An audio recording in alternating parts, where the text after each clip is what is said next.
આ ચૈતરના નોરતામાં આઠમ આવશે.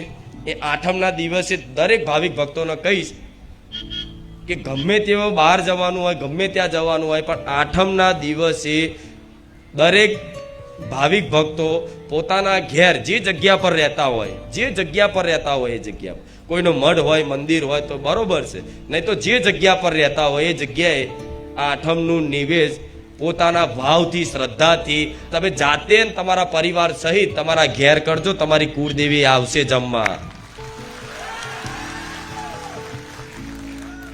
કુટુંબ હશે તમારું મોટું, કોઈના ગામડે મઠ હશે, કોઈનું મંદિર હશે, કોઈને મઢુલી હશે, બધાનું હશે. કુટુંબમાં ભેગા થઈને નિવેદ કરો, બરોબર છે. વ્યવહારમાં ઊભું રહેવાનું, નિવેદમાં જવાનું, બધુંય. પણ તમારે શ્રદ્ધા શું રાખવાની?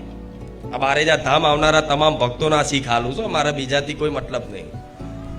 તમારે શ્રદ્ધા શું રાખવાની કે ભલે ગામડે મઠ રહ્યો પણ મારી માતા, મારી ચામુંડા, મારી મહાકાળી મારા ઘેર છે. શું?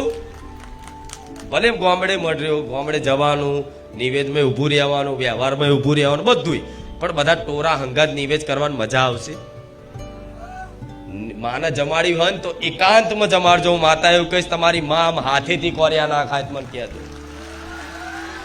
એકાંત મતલબ ખાલી તમારું પરિવાર, બસ તમારું પરિવાર, જેને તમને ભાવ મળે છે, જ્યાં જે એકબીજા હળી મળીને રહશો એ પરિવાર સહિત મતલબ બેસો મઠમાં અને કહેશો કે માં અમે આજે નિવેદ ભલે ગામડે કરે છે પણ માં કાલે આઠમ છે તો આજે સાતમના દિવસ તને જમાડી દઈએ. એટલે માં હું તને પહેલા હું એકલો તને જમાડું, હું એકલી તને જમાડું છું માં.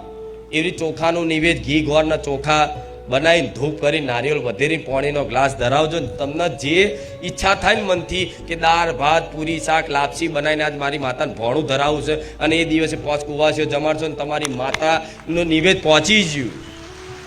12 મહિના લીલા લે. શું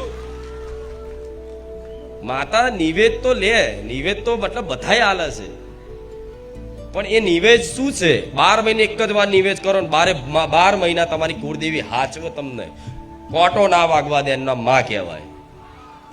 પણ આજ છતાંય તે 12 મહિના કંઈકનું કંઈક જીવન છે, બધું આવવાનું, સુખ દુઃખ તો બધું આવે. આટલી વાતોમાં તમારી કુળદેવી તમને બચાવી લેતી હશે, ડૂબવા નહીં દેતી હોય.